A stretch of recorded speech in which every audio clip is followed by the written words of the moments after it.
This episode of Capes of Lunatic Sidekicks is brought to you by Tweaked Audio. To get awesome headphones, go to tweakedaudio.com and use the coupon code Southgate to get 30% off, free shipping, and a lifetime warranty. Or you can get there through the link on our website, southgatemediagroup.com. What about our Quasar podcast, The Quantum Zone? What about our Quasar podcast? Wendell Vaughn, the first Earthman ever appointed the Protector of the Universe, bonded to the energy-transforming quantum bands that were both weapons and symbols of his station to fight an ongoing battle to defend all life in the universe from cosmic evil, as Marvel Boy. Hello and welcome to the Quantum Zone. That's right, as promised, as threatened, it's week one of Quantumus.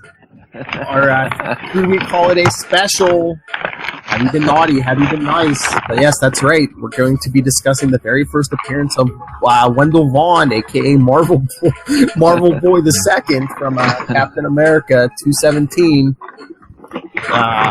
from January 1978.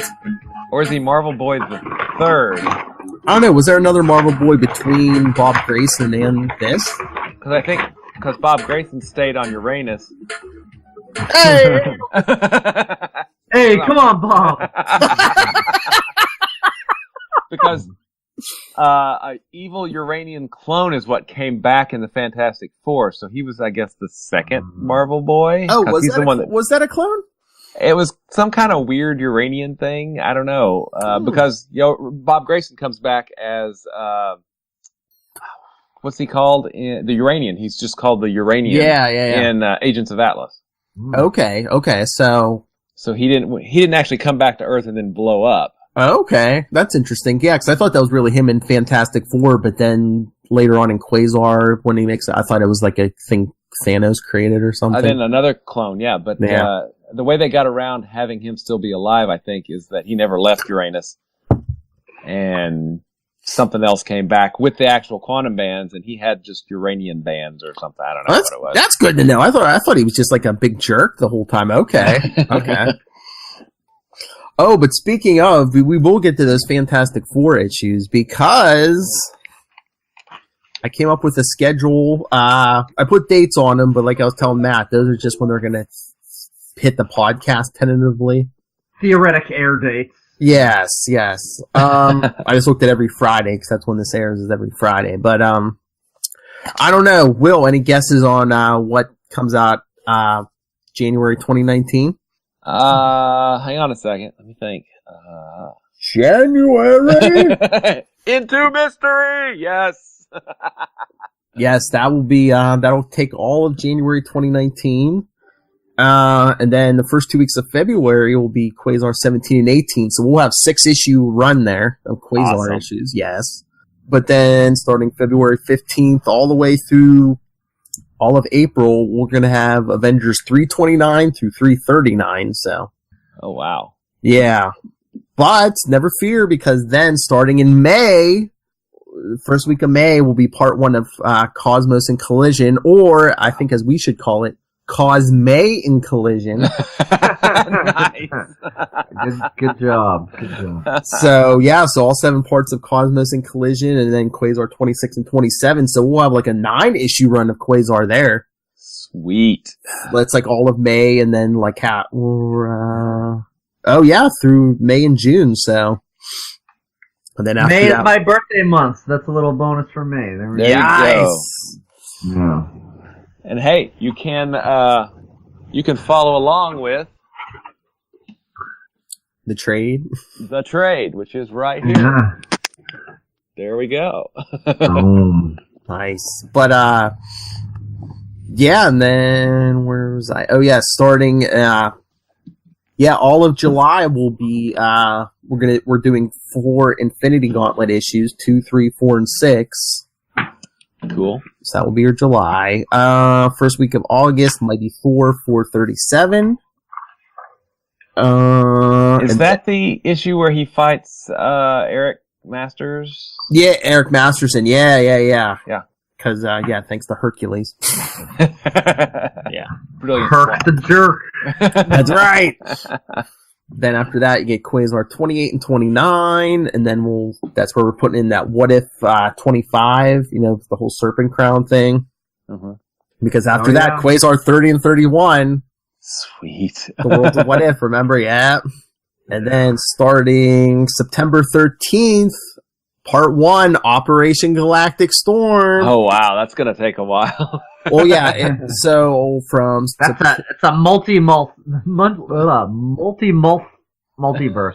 Well, yeah, because you got like 19 parts and then like the 2 epilogues from Captain America and Quasar. So that will take from... And there's what ifs too, but we don't really have to go into that. I mean, if you want to add it in, but right now, just with the parts we have, it'll be from like September 13th all the way to the epilogues. It'll be like the end of January 2020. So, wow. Yeah. So that's how you're going to close out your year next year, people. Galactic Storm.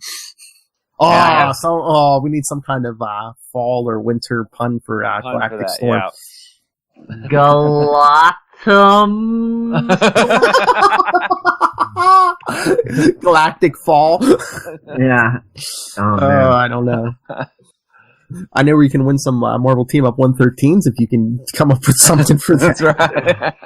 Yeah. Okay. We can't make them all into month jokes like January to Mystery, but this is that's right. Then the middle of February 2020 will start, and back and forth between Infinity War and Quasar issues, which will run us to like the middle of April when we'll do Marvel Super Action number 4 and the aforementioned Fantastic Four 164 and 165 featuring Marvel Boy clones, because starting May 8th, 2020, we're gonna nice long run, Quasar 41 to 53. Nice. And then anyone want to guess what comes after Quasar 53? It's starting in August 2020. Star Blast. Yes. Yeah, I think I saw a list. Summer of Star Blast. Right? I found the list online, so we'll just go with it. Star Blast 1, Quasar 54, Secret Defenders 11, Namor 46 and 47, Fantastic Four 385, Fantastic Four 385, Namor 48, Fantastic Four 386, and then it's just Star Blast Quasar, Star Blast Quasar, Star Blast Quasar. Matt sent us a message with the Marvel Age Star Blast stuff, right? Did you get that one? Yes. Okay. So I wonder how that differentiates. We'll have to compare. Yeah. I think we've got a few minutes to prep for that, though. Yeah. Well, let's not rush it. Yeah. We only got a little under 2 years to figure that out. Yeah. Dang it. But yeah, after Star Blast, it's Quasar 57, 58, 59, and 60. 60. Oh.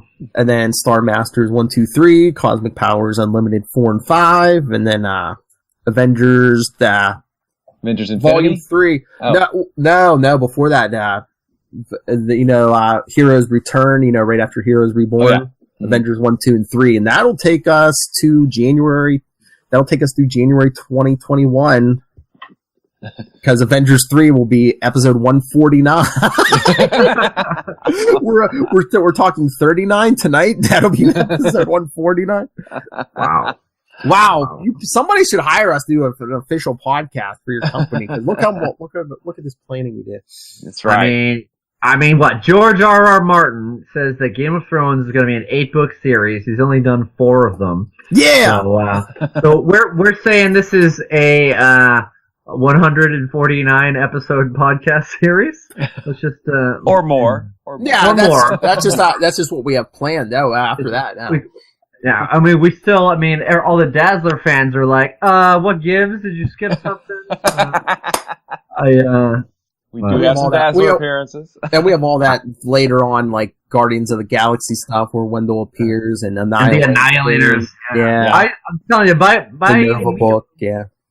Yeah, we should get a Patreon special episodes for some little side project ones too, and really that's true. Yeah. Big deep on those. Because if we run out of Wendell eventually, we got Phyla and. Yeah, we could do Annihilation. Like the 2 or 3 issues Avril was in. Yeah. She wasn't around long. Although Wendell was in 1 or 2 of those.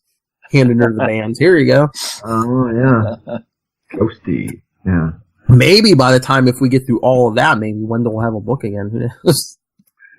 Maybe. All right. So, anyone have anything before we dive into this issue? No. I got nothing. Hey, well, what about our Quasar podcast? I'm sorry. Oh, what are you redoing the vocals? You doing my part? He's trying to be, now he's just going to hit every 2 seconds. He's like, hey, what about our Quasar pod? What about, no. That's like Lil Hellfire's like one of her favorite drops now. What about our Quasar podcast, the Bottom Zone? What about our Quasar podcast? That's all right. Everyone gets their drops because Lilith loves that. But meanwhile, I got Lilith on tape too. I'm too drunk for this. Oh, Lilith, she's gonna kill me if she hears that. All right. So like we said, we're here today. Quantumus Week 1. And our present to you. Captain America 217, the first appearance of Wendell Vaughn as Marvel. It's the most galactic time of the year. Okay. It's my Quantumus carol. It's not in space. That's all right. I was like running around the house, like trying to think, do I have jingle bells anywhere? Oh, Lord. So, yeah, this is from January 1978. Of course, it's probably our oldest issue we've covered because it's his first appearance. Like I said, 3 months before I was born, so. Yeah. 6 years after I was born, so. All right, Grandpa. It's all about you. I know. Get off my lawn! But yeah, this is from, like I said, I knew it, but it's kind of weird. His first appearance, it's not Grunwald, it's Roy Thomas and Don Glut writers.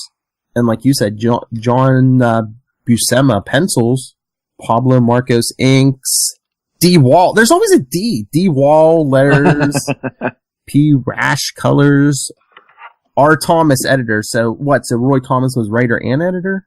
Although I think they did that back in the day sometimes. Yeah. Mm-hmm. Yeah. And no, not DeFalco, Archie Goodwin, consulting editor.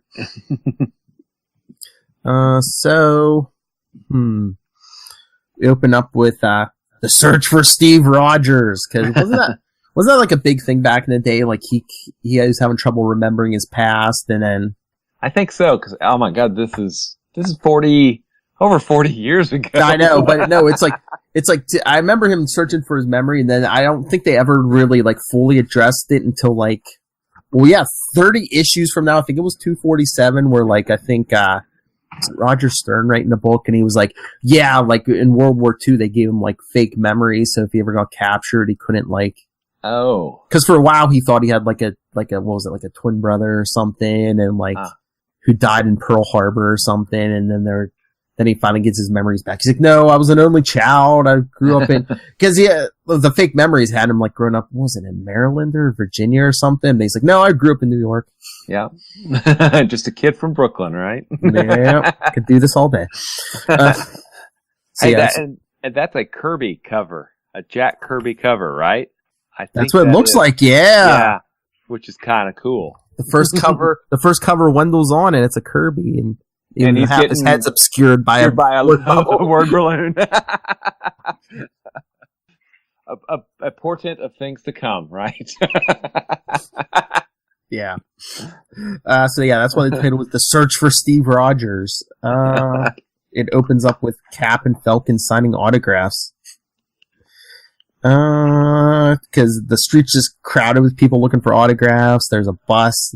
Someone's yelling, "Stop the bus! It's Captain America and the Falcon!"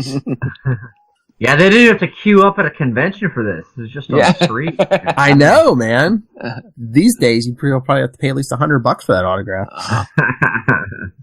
Especially comic book writer and comic book artist Captain America. Yeah. Oh, yeah. Meet Captain America, the artist on the Captain America book. It got really meta there for a while, you know? Uh-huh. Which book would you like to write? Or draw? Captain America. How about that one? Yeah. So Cap signing autographs. They're yours, son. Now who's next? And Falcon, don't worry, kids. We'll sign as many autographs as we can, but quit shoving, okay? Try and be patient. All this writing takes time, and one power neither Cap or I have is super speed. Yeah, and look at the paper he's writing on. That's a long inscription, whatever Falcon's writing. It's like a paragraph. I know. I know. Dear kid I met on the street, it was so nice to meet you today. Thank you for getting in the shorter line behind me. So they're signing, and then Falcon's like, man, Cap, my hand's getting sore. Never figured that writer's cramp could be a superhero weakness. Cap. He's like, he's drifting off again. His hand's writing, but his mind's someplace else. Like who Steve Rogers was before that lab experiment that turned him into Captain America. Looks like it's time for the Falcon to come to the rescue. He's like, hey, Cap, did you forget? And he's like, what did you say, Falcon? Guess I was daydreaming. Don't you remember that crime-busting appointment we've got? And I'm sure our little buddies wouldn't want us to be late. So minutes... Oh, what a cop-out! No respect to the fans! Come on! Jeez, Falcon. Minutes later, along a midtown side street... He's a Cap. I guess this hang-up I've developed of my past is really getting in the way of our act. And Falcon, don't let it worry you, Cap. He's like, that's easy to say, old friend, but at least you know who you were before you became the Falcon. Because as they're walking into a barber shop, some guy looks like he's about to get a shave. Give me the works, okay, but leave an inch or two on the sideburns because it is the 70s. Don't be like me. Yeah, the barber, whatever you say, mister. He's like, huh? And another one. You want a crew cut? You say, oh, I've been waiting for this moment. Cap's whispering, we'll talk about my identity crisis later, okay? Like, okay, after we've gotten our haircuts? Hey, wait a minute. Cap just told Falcon that at least you knew who you were, but wasn't the Falcon brainwashed into being somebody else? Whoa, yeah, but Falcon believed he knew who he was. Sorry, I just caught that. Yeah, I know. Yes. So the barbers are pushing the guys out the door, the customers out the door. Hey, what gives? The soap ain't even set yet. And I'm getting the bums rush. And the barber, sorry, but we got a couple celebrities who get their haircuts in private. Tell you what, come in tomorrow and you get the whole works free, including a manicure and a shoe shine. Wow. Man, barbershops in the 70s, they really went all out. That's right. With such generous offers being made, it's not long before the barbershop is empty, except for a pair of barbers and a team of costume heroes. A barber, that's better now. What'll it be today, gentlemen? The usual? And Falcon, got it, pal, but don't take too much off the top. One of the barbers reaches out, but instead of grabbing scissors and electrical clippers, he touches a hidden switch. There's a soft whirring sound as the floor beneath the two barber chairs irises open, and two of this nation's most highly respected freedom fighters are gently lowered out of view. For a full 30 seconds, the chairs remain beneath the barbershop floor, and when they return... Alright, I guess it's safe to open for business again. Guess we'd better before this guy outside knocks down the door, as you hear. But no, I thought it was funny because I remember this from the back issues I bought. You know, S.H.I.E.L.D. had their base under a barber shop, and you always drop down out of the chairs. I mean, it must have been bad. Hey, come on, there's got to be an easier way. I mean, come on. But then I think next episode, the issues we'll get to next episode, I think they eventually blow up the base because it's like, oh, too many people know where it's at and stuff. So it could also be all the hair that ends up in S.H.I.E.L.D.'s base. I know. Well, I was going to say, I guess barbershops were big in the 70s, but after this, I guess the bottom must have dropped out of the barber business. I'm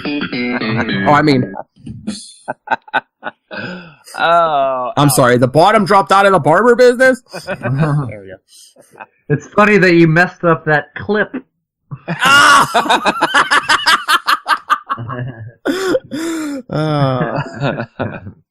Just sweep it under the rug, alright. Oh, buzz me when you're done. What a hairy situation. I know. But we're really gelling with all of us contributing. Oh, what a Christmas present you people are. I mean, Quantumus gifts you people are getting.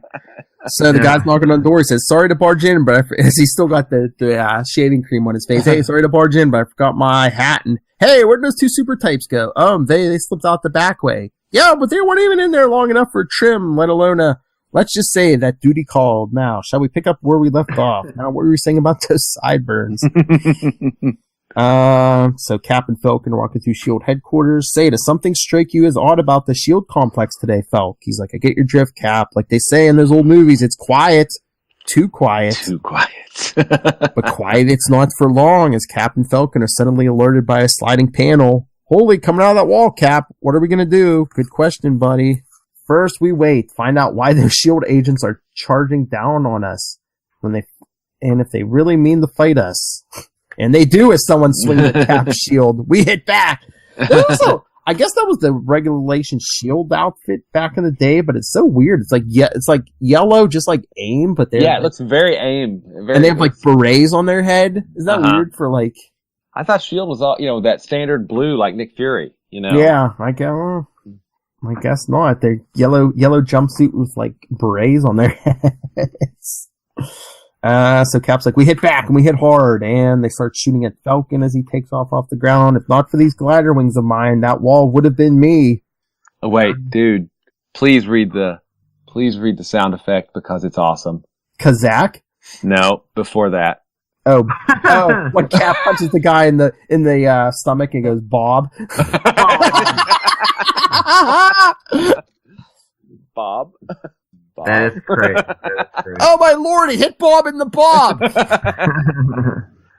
Bob!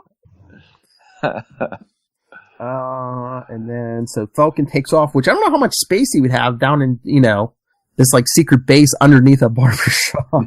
Yeah. But he said, since this high-flying bird, it doesn't particularly like the thought of getting roasted, as he punches the guy in the jaw with a thuddo.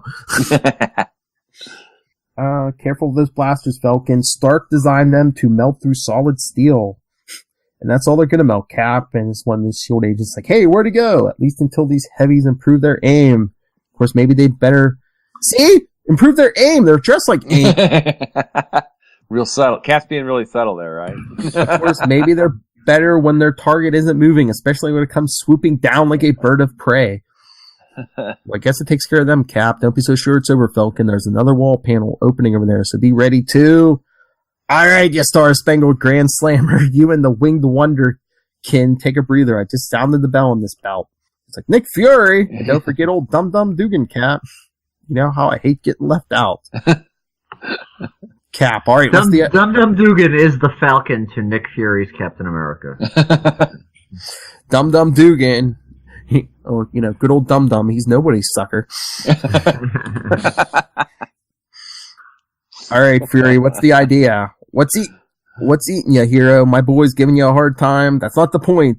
These agents of yours were out for our blood. What's wrong? Forget what our uniforms look like. I love how they, since the word just continued down to the next line, so it's like A/gents. Gents. He thought he was going to call them A something else. What are these A agents? Yeah. If this was an Alpha Flight book, it would be gents, eh? These gents, eh? Something like that. You see, Cap, anybody can dress in fancy duds and call himself Captain America in the Falcon, but that don't mean he's the real McCoy. You thought we might be imposters? You got it, Cap, so I had to test you in the Falcon. I had to make sure you're wearing a couple ringers. So tell me something I don't already... But if we were imposters, how could we have gotten down here?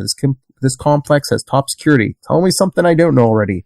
But first follow me, because old Nick's going to teach you heroes the facts of life. Oh, what? See, when two agents love each other. But if I was Captain the Falcon, I'd be like, you had to attack us? You couldn't just take fingerprints or something? Retina scans? I mean, come on. Yeah. Alright, so, they walk in the other room, and, intrigued, Captain America and the Falcon slightly follow the cigar-chomping S.H.I.E.L.D. director as he leads them to a heavily guarded room. Face it, Avenger, see the creep under the hair, under a barbershop here. You see the guy under the hair dryer? He's that S.H.I.E.L.D. trooper who tried selling us out. Oh, we finally get it. It's been a while since we got a, editor's note. Oh, yes. Tried to sell us out. He was apprehended in Captain America number 214. I assume that's Roy Thomas. So, yeah. A note from Roy Thomas. Face it, Avenger. He taught us a lesson, so when you guys waltzed in off the street, well, we had to be sure. Next question. What is that machine supposed to do to the traitor? All right. Don't know how it looks works. like he's turning into a sphinx. Is he turning into a sphinx? I don't know. It's a mystery. Yeah. But I love it. It's like, don't know how it works, but Tony Stark's boys built this thing to project human thoughts. Okay. Then watch them on your screen. You see the traitors thinking of a better show than Fernwood Tonight? I don't even know what that is. Is that something real or yeah, damn it? And I guess the thought machine says, hey Cap, that's us talking to the traitor, but we would never, you're catching on, Falcon, and since the boob tube ain't got sound, you could be taking orders. And he's like, or maybe the two costume jokers on that screen were fakes hired by the traitor's organization. Okay, another editor's note. See Captain America number 213, Roy Thomas again. A gang of real pros calling itself the Corporation. Whatever, we couldn't take any chances. Clear. And Cap, clear. So this corporation, quote unquote, has managed to infiltrate S.H.I.E.L.D. complex. Clever. It's Fury, real clever, Cap. They must have programmed this creep that keeps thinking of you and the Falcon. Brainwashed? Right. To betray you and not the organization because he got himself caught. Okay, dum-dum, put the traitor into detention. The air around here has been getting kind of bad. He's like, all right, Benedict Arnold, let's move it. No tricky moves because Eagle Eye Dugan's going to be watching. Shouldn't Falcon be the Eagle Eye? All right, hold on. I have to look up Fernwood Tonight, okay? I should have did this before, but oh wait, something's coming up. I thought maybe Fernwood Tonight television program, Citizens of Fernwood, bunch of talk show. First episode, July 4th, 1977. Final episode, September 30th, 1977. So it lasted like what, a little over 3 months? 3 or 4 months? Yeah, only 65 episodes. Oh, there was a spinoff, America Tonight. Yeah, it's not giving me a description. Was Martin Mull on there? Yeah. Martin Mull, Fred Willard. Huh. Yeah. Jim Varney, Harry Shearer. Here's IMDb. Barth Gimbel and Jerry Hubbard are the host of a talk show produced in the fictitious town of Fernwood, Ohio. The show features parodies of guests that might appear on real talk shows, only with the twisted small-town mentality of Fernwood.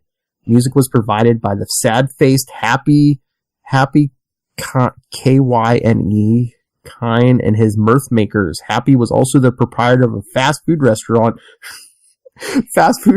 called Bun and Run.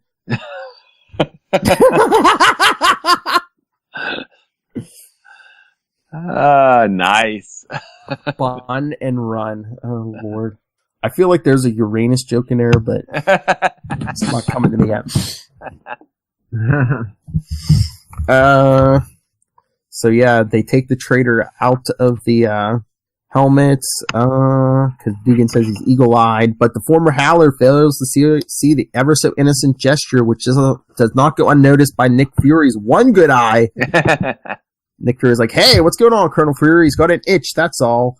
Like hell he does. Stop him. Too late, Dugan. He's already licked his finger, and he's dropping. The guy must have taken some kind of poison. Quick, get them sawbones in here on the double. He's like, forget it, Nick. You'd just be wasting their... Wait a minute. So he could put poison on his finger. That wouldn't kill him, but he had to lick it to kill him. I guess it has to be taken orally, I guess. It just seems weird that there's like some kind of poison powerful enough to kill you on your finger, and it's not coming through your pores. I don't know. He's like, yeah, and I thought we checked out every inch of the traitor. Never thought to look under his eyelid for the... So it was under his eyelid! It was touching his eyeball and it didn't kill him! So it was under his eyelid. Taste bud activated, okay? Taste bud activated. No more tears. I mean... So it was under his eyelid. He had to get it out from under his eyelid with his finger lick his finger. Oh, Lord. Seems like a lot of trouble. Seems like it just would have been easier to go with the cliched, what was it, like fake tooth or Fake whatever? tooth, yeah. It's like Fury. He's talking to himself. He's like, Fury, you blew it. We got nothing. We ain't gonna learn nothing more from this loser. It's like, okay, dum-dum, get rid of wow. Okay, dum-dum, get rid of the bum before he starts to draw flies. Cap's like, I'm getting in the picture, Fury. And dum-dum, what's wrong, Nick? Shield run out of raid? He's like, oh, Cap, get in the picture. Thought you would, Avenger. This corporation ain't no bunch of amateurs. They got sophisticated hardware that make James Bond jealous, and they got themselves some real superpowered agents working for them.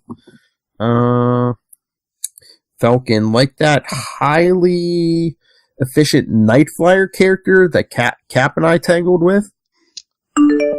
Another editor's note in issues 213 and 214. The ones we already mentioned. Yes. Yeah, Roy. I think this is the only time they call Night Flyer an efficient character. Because in every other era after this one, wasn't he considered like a joke? I think so. I think. So, and after Falcon says that, Fury, grab yourself a Cupid doll, masked man. And he's like, and since the corporation's got more superpowered spies working for their blood money, we've been putting our own little team of super jocks. I don't get it, Nick. You will as soon as I raise this sliding door. Now pay attention, kids, because we're only gonna through this once. First off, I want you to meet Blue Streak, a man on roller skates. What is this, Nick? Some kind of gag? If it is, Shield Slinger, how come you ain't laughing? Good Lord, he's soaring right over us. Those skates of his must be rocket powered. Yeah.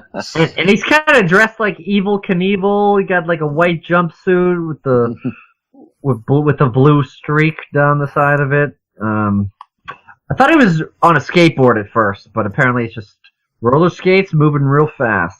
Uh-huh. He's like he almost looks like if Star Fox decided to go in the roller derby. Yeah. Ooh, yeah. But he shows up like in the 80s. I think it's around almost 100 issues later, because isn't it like Cap 318 when Grunwald's writing? I think he has him in like almost like an blue armored costume. I think so. Yeah, that sounds about right. And then I think Scourge makes quick work of it. Oh man.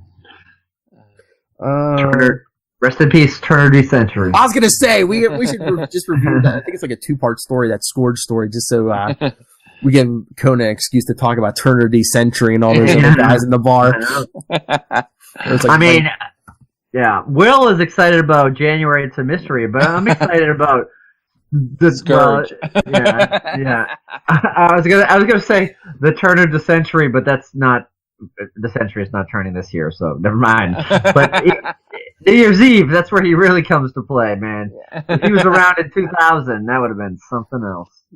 Well, when the schedule's not that far yet, but in 81 years or so, when the century turns, we'll do that, Kona. Okay. Yeah. So we're gonna do podcasts where we break down all the old podcasts eventually. We run out of stuff. Very meta. Remember when Matt made that cool joke about the ad in that old comic? Yeah. So yeah, in the year 2099, you save that Turn of the Century joke for the year 2099. Oh man, then we gotta review all the 2099 books. I was gonna say, how awesome that'd be! Review the 2099 books in the year 2099. Look what they thought we'd have. Yeah. Why wasn't there a Quasar 2099? Exactly.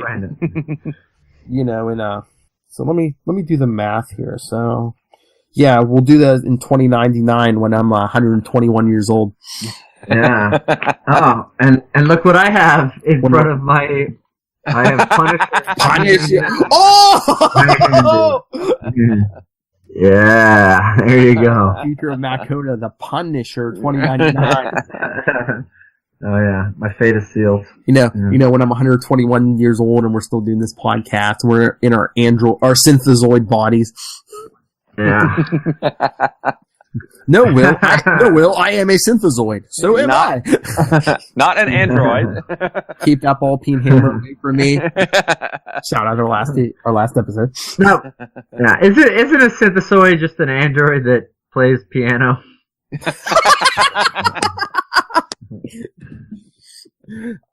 A synthesizer? All right, back to Blue Streak, skating into our lives. So yeah, he jumped over everyone's head with his rocket-powered skates, and then a woman walks in. Good guess, Falcon, but those skates have their limitations. Me, I'm more comfortable with this belt the Shield Boys invented for me. All right, Fur, you want me to give them a demonstration of what the vivacious vamp can do? You're all beautiful. Okay, Agent, try and stop her. Yes, and let's emphasize the critical word, try. Ha! Stopping some broad, even a not superpowered one, it'll be a cinch. Think so, tough guy. To demonstrate what this belt can do and why I'm called the Vamp. You see, the belt gives me the ability to absorb into my own body the powers and skills of my opponent. Then as long as I'm close enough to said opponent, I can use those powers against him. I admit the name doesn't mean quite the same as it did in those old silent movies, but it's sure as hell better than Femforce, which Fury thought up.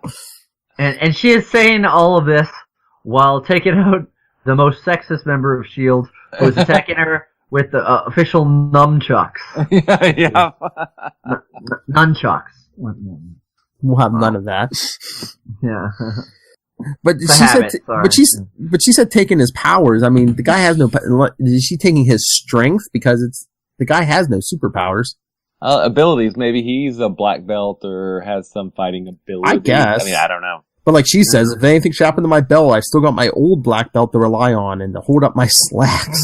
Well, that guy, he is fueled by male toxicity. I think you're right. Me too. I think you're right. But it would have been so much better if Vamp would have been like, yeah, and it holds up my bell bottoms. Yeah. Toxic masculinity. That's what I should have said. Not male toxicity.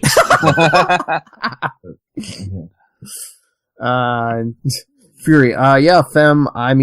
Now you want to settle back and watch the third member of our team show his stuff? And he's like, no, just hold on there a minute, Colonel Fury, because I ain't said I'd join up with this posse of yours for sure yet. Remember, I got other offers too. Of course, if you want the Texas Twister to show these fancy pants Eastern dudes how we brawled down south, I'd be happy to oblige. You know something, Cap? I think Hopalong Cassidy here just challenged us to a fight. Let's get over with fast before he whips out his guitar and sings us back in the saddle again. Oh man. But the smile spreading across the Falcon's face is only moments as he and Cap regretfully learn just what this Texas Twister can do. He created a wind of hurricane force, too strong, can't even stand up. It's like, sure enough, okay, Twister, they're impressed. I'll keep it down to a breeze, because I want them to meet the last member of S.H.I.E.L.D.'s own little Fantastic Four. A little fanfare, please. We need some fanfare. Do you have a drop for us? Let's see. What would be... What would work? Would this work? Let's get ready to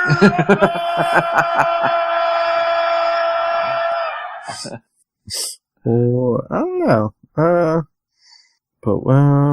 Yeah, I don't know. Oh, could we just because we get the first panel, the very first appearance of Wendell Elvis Vaughn. Perhaps you recognize me, or at least the 1950 Super Shield patterned me after. Marvel Boy! Look at those thighs. Like a big old juicy Thanksgiving turkey. Or Christmas. We have started Quantumus. Yeah. And look at that uniform a little bit. He's got the sleeves are a little tucked up, but they got this kind of castle-y design to them. And well, I think that it wasn't that Marvel. Mostly Marvel. It's Marvel Boy's complete look. It's pretty much that costume. Yeah. Because I think by the time we get to the next episode, he has pants now. But right. Yeah, right now, yeah, he's sporting the shorts and. Wow. I don't think they're even Uranian wristbands yet, because he's like, and the powers I received courtesy of Anthony Stark's crew are as good as those the original Marvel Boy acquired on the planet Uranus. Yeah. See? Replicas. Reprints. We got Uranus jokes right from day one. That's right. The original Uranus. Stark spent a lot of time studying Uranus to get me ready for this. Cap's like, I know. As he fires a blast into the wall. Alright, so we enjoyed your talent show, Fury. What's all this have to do with Falcon and me? Stop. And he's like, everything, Avenger. Sure, these super agents are good, but the group ain't complete. Stop right there. Are you implying? Ain't implying nothing. I'm telling you that I want Captain America, living legend of the big one, to join the super agents of S.H.I.E.L.D. It's like, sorry, but the false flattery is out of character, Nick. Whatever you say, I'm turning you down. He's like, what? Listen here, you long-toothed, gray-haired He's calling Captain America a gray-haired old man. It's like, you look in a mirror, Fury? Yeah. I mean, those are wings. Yeah. Wait for Cap to Those say, are wings. I know. Well, I'm waiting for him to say, we're the same age, Fury. What are you doing? This ain't no kindergarten teacher who's talking at you, but the director of the free world's top law enforcement agency. He's like, now that's more like the Nick Fury I've known since the war, but sorry, the answer is still no. I've got enough on my mind these days without taking on the added responsibilities of teaming up with 4 inexperienced would-be superheroes. He's like, why you? I said I ain't asking, I'm telling you. Then if you used to say, Fury, tell it to the Marines, because I got more important things to do than stand around here. So he pushes Fury away, and he's like, hey, you guys got power, so use them to stop Captain America. And Cap goes right for the Texas Twister. Are you going to try to stop me? You're going to try me first, cowboy?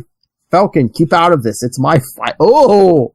He's like, I'll kick their butts all by myself. He's like, Cap, read the title of the book. Come on. Although that's not long for this world. No. Twister's thing. It took me off guard before I had a chance to get up any wind. And then we see a blast hit Cap's shield. Marvel Boy blasting me with his force beams. He's powerful. Better take him out fast. And he throws the shield at Wendell, and he blasts it away. He's like, not as long as I can deflect your shield, Avenger. I guess no shield yet. He just blasts the shield out of the way. And Twister says, terrific, MB. You've distracted him long enough for Vamp to do her act. As she kicks Cap in the head. Mm-hmm. How do you like it, He-Man, getting smacked with your own strength? And Blue Streak always said you had great legs, Vamp. God. Come on, workplace decorum. Let's go. I love Blue Streak's like, I always said you had great legs, and Wendell's over in the corner saying, hey! Right here, come on. Here. Yeah. I'm the only one wearing shorts here. Yeah, but if a man on roller skates is complimenting a woman, he's not really complimenting her that much. He's not that interested. Okay. No. Is he being fast with her? Yeah. It's time for a real hero to put Captain America under wraps, and he's coming fast. Got to clear my head before. And as Blue Streak gets there, Cap kicks him in the head with both feet. Yeah. Fast, but not fast enough. Looks like maybe all you can do is talk a Blue Streak. Oh, with a zinger. Smack. Thunderation. Why can't these three owl hoots stop one man? Twister, you're the first one who got taken down. I know. You didn't get to use your powers. At least the other ones got to use their powers. Guess the final showdown's gonna be between this costume Yankee and the Texas Twister.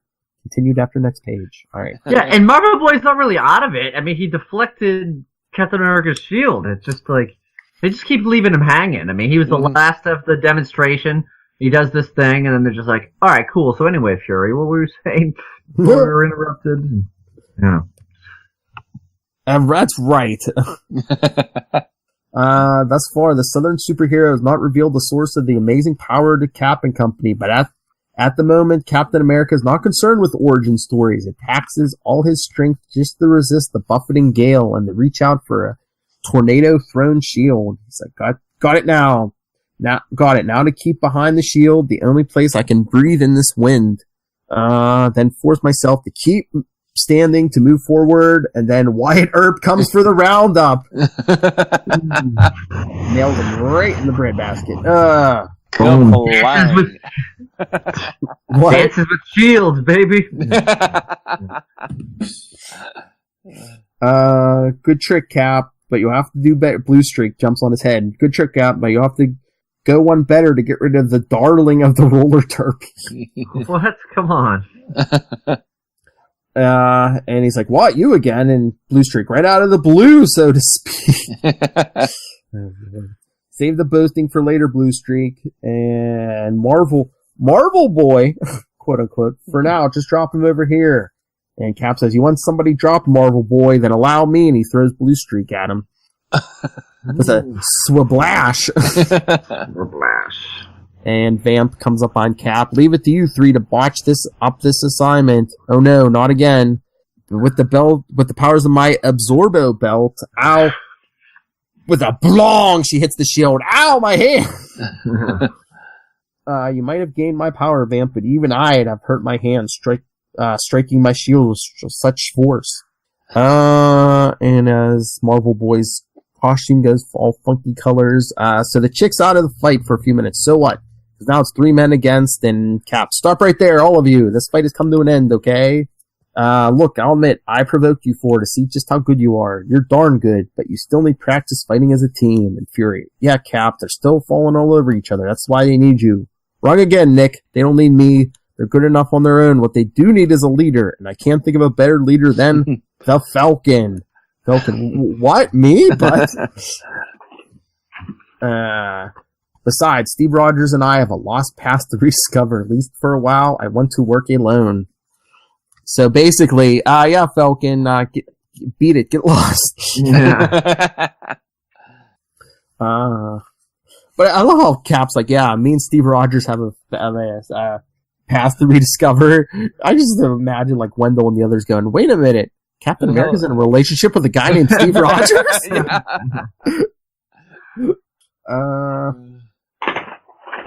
Oh wait, and don't, if I remember right, Texas Twister and Wendell are the only characters that weren't double agents for the corporation, right? Yeah, no, Vamp and Blue Streak are both double agents. Yeah. So basically, Cap's just like dropping Falcon in this room full of like half the room is spies. Because Fury says, "Well, Flyboy, Cap's spiel makes sense to me. You in and Falcon. When you put it that way, Nick, it's hard for a fella to refuse." He says, "Okay, leader man, welcome aboard." And Cap, I think you made a wise decision, Fel. Good luck. You made a wise decision. I pushed you into. Good luck. Yeah. And Fury's like, "Hey, say Falcon. I mean, you ain't sore." And he's like, "What about being second choice?" Heck no, because compared to Cap, everyone in the world is second choice. It's just like, meanwhile, he's probably thinking, Cap, don't go.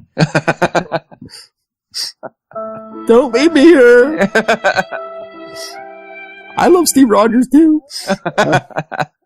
So then we see Cap coming out of a manhole cover. He says, nobody seems to be around, and that's the way it should be. Yeah, I hate to have to explain what Captain America is doing, sneaking out from under a manhole cover. It's funny almost. Most New Yorkers wouldn't even set foot in these slum streets, but I'd be glad to call even this my old neighborhood if only I knew it was. God, how I wish I knew. But even as Cap's thoughts weigh heavily upon him, he is not in truth alone. Because we see, well, Vita, I guess the woman is Vita, there he goes, totally oblivious to the fact that there is yet another member of our corporation working for S.H.I.E.L.D. Yeah, because I think he had one, who was working, the Vamp work, was it the Vamp work for him? One of them worked for him, and then the other one worked for the West Coast Corporation. Yeah, I think the Blue Streak was from the West Coast, and I think Vamp was for the, Oh, we'll get there. We'll get there next to it episode, so. And Vita's like, and ironically, it's one of those new super agents, and he's like, I'm not concerned with irony, Vita, with the destruction of S.H.I.E.L.D., tell me, what's your opinion on Captain America? She's like, could be a ruse, Kligger, then maybe it's for real. Let me shut this screen off and think a minute. He's like, alright, maybe it's a setup. It's all set up to trap us into exposing our hand. Then again, maybe this quest of his is legit. Whichever, we'll go along with it, find out what he knows, and then we'll kill Captain America. Think you can handle it, Vita? Oh, I can handle it, alright, Kligger, and I'll do it personally, but only if you let me do it my way, with no questions asked. He's like, I won't ask a thing. And she's like, good, because if anyone's got a right to kill Captain America, it's me. And then back in S.H.I.E.L.D. headquarters, Fury's like, and so how come you ain't working out with them 4 super agents? Something bugging you? And Falcon, it's Cap I'm worried about. And he's Fury, oh, that old war horse can take care of himself. Besides, I sneaked a little tracer into Cap's shield. Shield tracking Cap shield. Oh. He ain't going nowhere that we don't know about. And Falcon, you sly son of a gun, I should have figured something like that, but there's still something else I'm not too sure of. Those super agents have powers that make mine seem like nothing. And Fury's like, stow that kind of talk, Falk. You got experience and guts, and they need leadership. If they're still afraid of getting lonesome around these 4, here's somebody else to keep you company. As Red Wing flies in, he's like, Red Wing, Falcon's bird.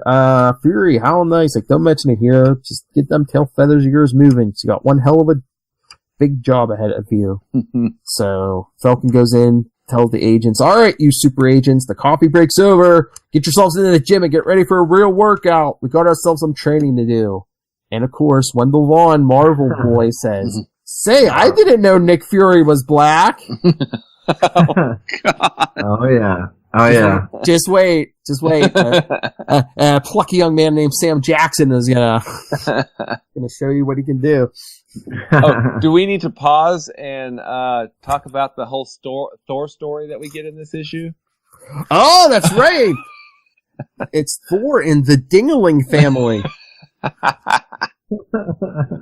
That's right. I almost forgot.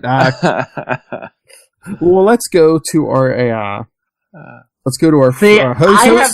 hostess fruit pie expert Macona. Man,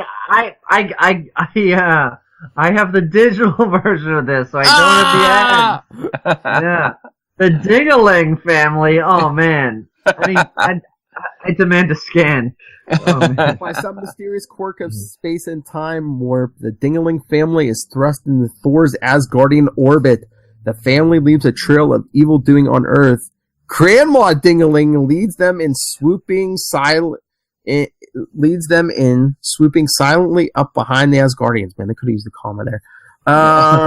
She's like, let's get them all, kin, capture them, or our name's not Ding-a-Ling. They all say, or our name's not Ding-a-Ling.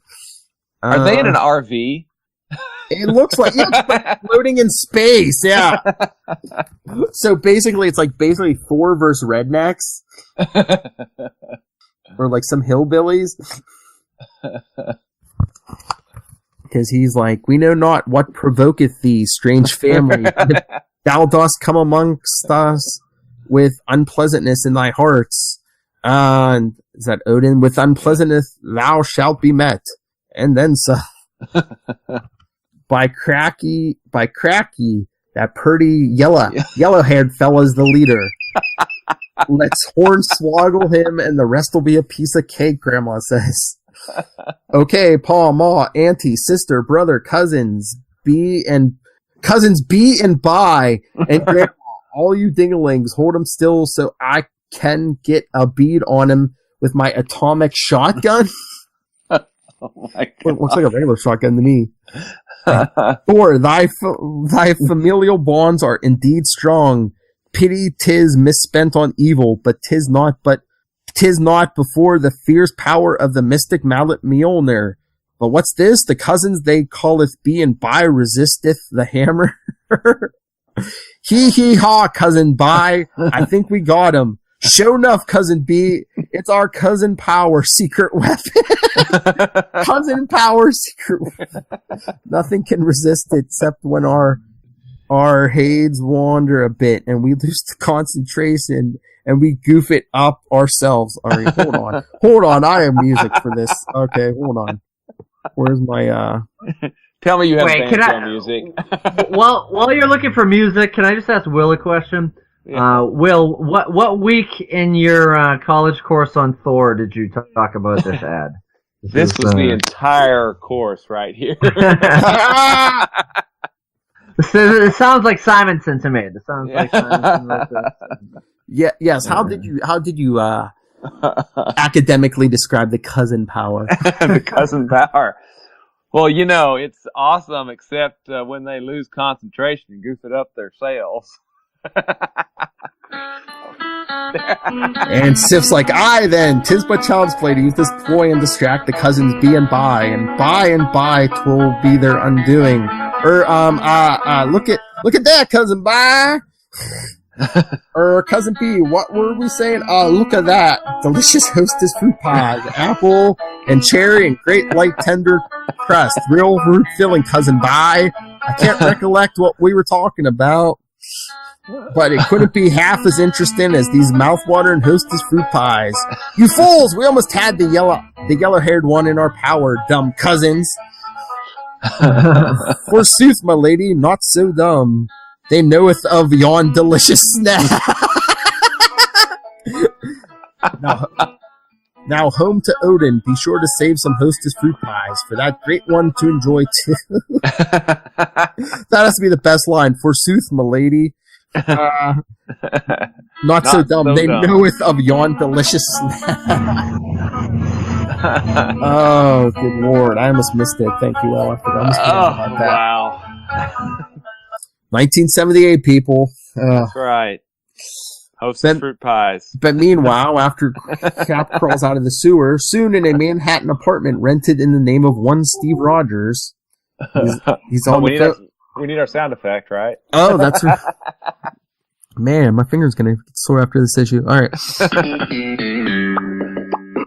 We get Cap's on the phone with a very alive Sharon Carter. This is a little before her death. I tell you nothing's wrong, Sharon. It's just that I've been thinking that maybe we shouldn't see each other for a while. No, it's not you. It's me. No, honey, this isn't goodbye. It's just that I got some heavy feelings to work out. And until then, I might not be so pleasant to be around. Trust me. Yes, but only if you'd let me help. How I wish you could, Sharon, you of all people. But I'm afraid this is one thing Steve Rogers is going to have to work out all by himself. Maybe even without the help of Captain America. Click. Whoa. No goodbye. Come on. So, in the span of a few pages, he's given the brush off to the Falcon and Sharon. Sharon Carter, yeah. Yes. For the Those first are time, warning signs. For the first time, Captain America feels uneasy as he slips into his Steve Rogers identity. It's like, suddenly I feel like a stranger. Maybe what I need is some fresh air. That is, if I can find any in this city. Hey, what's going on outside? Sounds like a commotion of some kind. Good God, it's Sharon. No, wait, it's some other woman. Sharon doesn't have a cell phone. They haven't been invented yet. Yeah. That's what I'm thinking, but wait till the next page. It's like, looks like this is one of those times I won't have the chance to change in the uniform. No matter, really, for even without his shield and red, white, and blues, he is still Captain America. He's taking out these guys, even though they have guns. Still the hero. For 3 armed thugs, they sure gave up easily. Maybe I should call the police. And she's like, no, forget them, Cap. He's like, what did you call me? My name is Steve Rogers. I know, just as I know you're really Captain America. I was looking for you, Steve, because I know you're trying to uncover your past, and I just might have the information that'll start you off on the right track. He's like, hold it. Everything's happening too fast, too pat. Sure smacks of a trap, but the whole thing is fascinating. Maybe I better ride this out to the end till I learn. And hey, as she kisses him. But like Matt was saying, yeah, there's no cell phones right now, so Sharon can't be in the area. But meanwhile, coming right around the corner is Sharon. So maybe if I go to Steve, find out what's bothering him, I can help him. Steve, of course, right at the moment where Vita's kissing him. And she's like, you really blew it, Miss Carter. Here, the man you love was trying to let you down easy, and you were too blind, too stupid to figure out the truth. And she walks away, and he's like, Sharon, wait. And Vita's like, listen to me, Steve. I'm sorry if I embarrassed you, but I've had this crush on you for a very long time. He's like, it's all right. In fact, maybe it's for the best.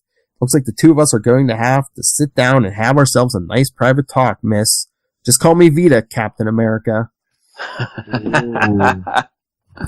And next issue in Cap was the quest for Steve Rogers' past. But next Quantum Zone will be Cap 229 and 230. That's right, next 2 episodes you'll get 2 issues each. The return of the super agents as Marvel Boy becomes Marvel Man and gets some pants. Get the return of just about everyone we got this issue. And we'll learn more about this mysterious corporation in the next 2 episodes. And Wendell gets a new name. That's right. A new name, the next 2 issues, and then another new name. So, what did we learn this episode? Man. Power belts, rocket-powered skates. Nothing beats the power of cousins. By and by. Bye. Fancy book learning. That's what we're doing. Be and by. Sorry, I think it was. Sure enough. Hosted fruit pies. Thunderation. That long-haired hippie and his magic hammer got us some fruit pies.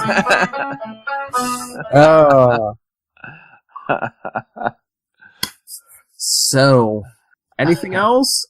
I know people should write in and tell any specifically Quasar, but like any Marvel things on their Christmas list.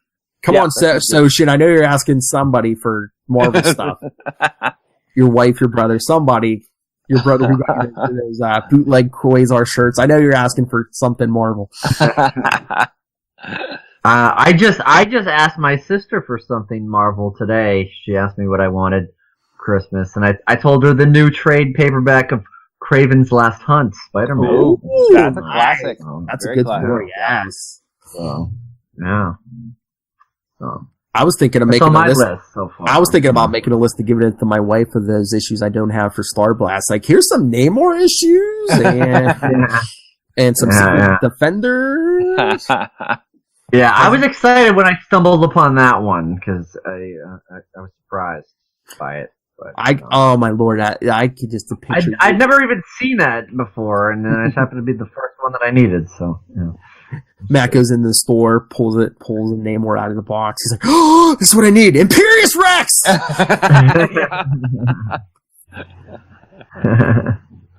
All right, but don't put the Namors on there because I'm good. The next time I think I'm going up north next week, and I know that I saw at least 1 or 2 of those Namors, so maybe I'll have. I think I have one around here somewhere. So. I have not. So you can send me all. Okay. Wait, you're in Massachusetts.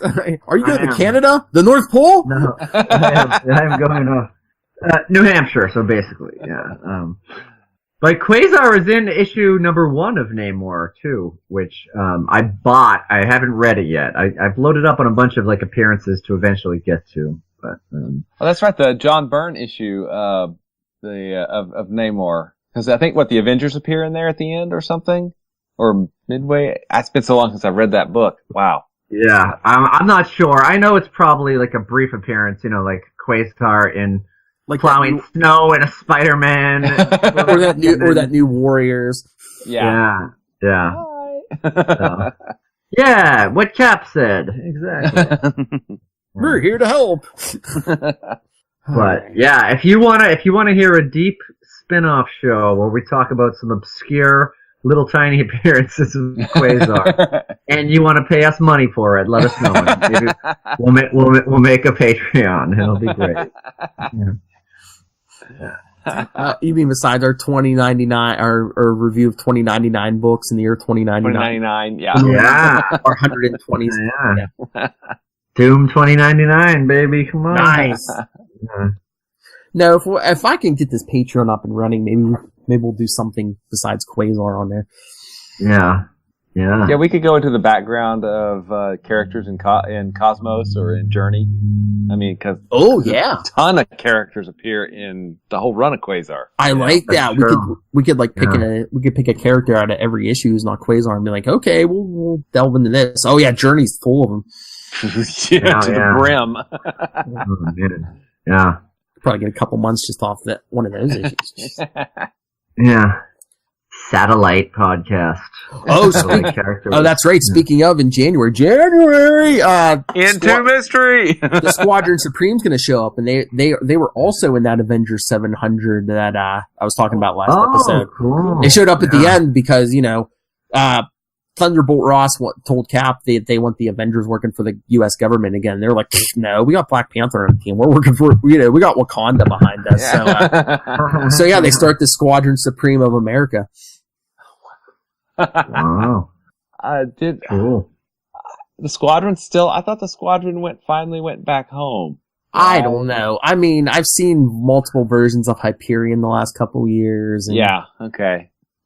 I don't know what version, because, I mean, there was an African-American Nighthawk, but I believe he was killed, but then the Nighthawk in this issue was dressed in the old costume, but appeared African-American, so I don't know what's going on with the Squadron.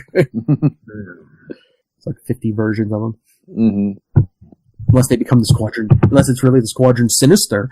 Yeah. Yes. The evil version. Alright, let's get out of here. Sounds good to me, man. All right, everyone. Share your thoughts on any of this. Like we said, next episode, 2 issues for your week 2 of Quantumus, Cap 229 and 230. So send your thoughts, capesandlunatics@gmail.com. Follow us on Facebook, facebook.com/QuantumZonePod, and join our group. We'll tell you when we're recording if you want to get the heads up and catch our episodes before they hit the podcast. At Quantum Zone Pod and at CL Sidekicks on Twitter, at CL Sidekicks on Instagram, and the voicemail 614-382-2737. That's 614-38-CAPES. Call us like Sharon Carter. And then run right over. That's right. All right. Besides digging through back issue bins, Matt Kona, where can people find you? Well, you can dig through back issues of my podcast I do with my wife called Yelling at Recap Stuff. Nice. We haven't done any new stuff since our month of horror movies, but we started with a back catalog, so find your way through. 31 issues on iTunes, SoundCloud, YouTube, Facebook, all that good stuff. And I'm on social media, Matt Kona, MATTKONA. Drop a line if you want to participate in the review podcast. Get a Marvel 2-in-1 131? Is that it? Or 113? 113. Marvel, yeah. Marvel Team Up? Yeah, yes. Team Up. I should know. I have a lot of these copies. But, yeah, the pile is too big. I can't see the top of them. I was going to say, you don't stare at them every day and go, why? Why? Why am I so generous? That's right. All right. Will, where can people find you and give their loved ones the gift of those books behind you on the shelf? Oh, yes. That would be I am at Wallred, at WALLRED, Twitter, Gmail, Facebook. You can find me at diaryofnight.com, which is the books you see behind me. Or also, of course, at the Quantum Zone, quantumzone.org. And I'll make it official here, guys, in April. I know it's far away, but it's the weekend of like April 13th. If you guys want to, I know it's far away, but if you guys want to come to Ohio, I'm going to be speaking on a panel at Bowling Green University. Sweet. On Batman. I know DC, but that's cool. Very cool. Because some of the other co-hosts might show up. So yeah, keep us in the loop on that. What's the topic? Batman. Yeah. I mean, is there a specific part of Batman, or is everyone going to be? You're an expert in Nightfall, and someone else is an expert on The Killing Joke? I believe people are going to be talking like different decades. I'm going to be talking like the more modern stuff, and like basically taking like why is Loner Batman like such a family? Have like all these partners and like such a family man. Yeah. I work alone, except for these except to have the most sidekicks in the universe. Yeah. Wow. Well, I feel a lot of pressure. I mean, Will just did a library reading. You're doing this university reading. If you want to book me for anything, where I talk about something else, do it, because I'm open. I'm unemployed in a month, so hook me up. Yeah. That's right. You heard it here first. Get your own Matt Kona for Christmas. All right. Thank you for joining us for week 1 of Quantumus. I think we gave you a lot this episode. Oh yeah. And the next 2 we're going to give you even more, because like we said, two issues in the next 2 episodes. So only giant size. That's right. Only 2 more episodes, and then January into mystery. Oh my lord. Just wait until the last one, our last Quantumus. You're going to be like, next episode. I'm so excited. Will gets his Christmas present in January. That's right. Oh, that is such a good story, though. Yes. It is. It's so awesome. Yeah. I'm looking forward to that. I'm looking forward to rereading them and maybe even rereading them again after that, just because they're so awesome. Wear out that trade paperback. That's right. All right, everyone. Merry Quantumus. And remember, Quantum Zoners, keep it quantum.